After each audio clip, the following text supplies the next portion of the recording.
কি বা আসে যায়, আদেও আসে যায় কিনা তা হারে হারে টের পাচ্ছেন কেতুগ্রামের বিজেপি প্রার্থী।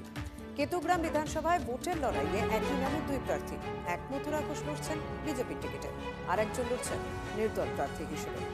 বিজেপি প্রার্থীর নাম অনাদি হলেও এলাকায় মথুরা ঘোষ নামে পরিচিত, তাই দেওয়ালিকর হয়েছে মথুরা ঘোষ নামে।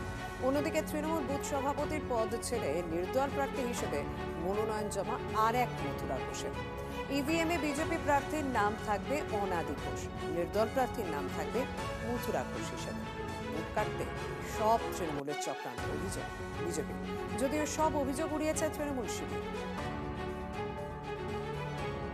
মথুরা সারা বাংলায় মথুরা ঘোষ নামে পরিচিতি, কিন্তু আমার পেপারসে অনাদি ঘোষ। ওইখানে একজনকে আরেকজন ক্যান্ডিডেট দাঁড় করেছে যে ডেমো যে মথুরা ঘোষ। সে হয়তো অনেক মানুষ ভাবছে যে মথুরা ঘোষ বলে এনাকে ভোট দেবে। মানুষ চেনে যে কে অনাদি ঘোষ মথুরা, কে মথুরা ঘোষ।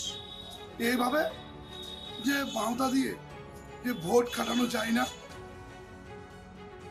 কেতুগ্রাম 271 নম্বর বিধানসভায় আমি নির্দলে, আমার বাড়ি সীতাহাটি, নির্দলে প্রার্থী হই। আপনি এবছর নির্দলে প্রার্থী হলেন, কেন হলেন? এই ইচ্ছা। তো এখানে বিজেপির যে প্রার্থী তারও নাম মথুরা ঘোষ, ওর থেকে আমার গুরুরই বেশি আছে।